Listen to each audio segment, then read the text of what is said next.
In today's video, I'll show you how to upload your signature in Zoho Books.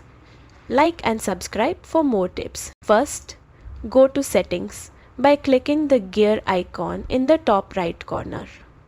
Then, under the Customization section, select PDF Templates.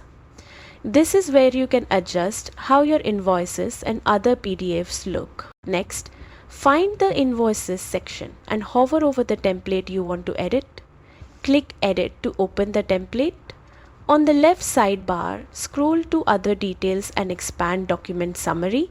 Check the box for Signature to enable it. Now it's time to upload your signature. Under Signature Image, click Upload Your Files and select the signature file from your computer. Once uploaded, add a signature name for reference. Finally, click Save in the top right corner.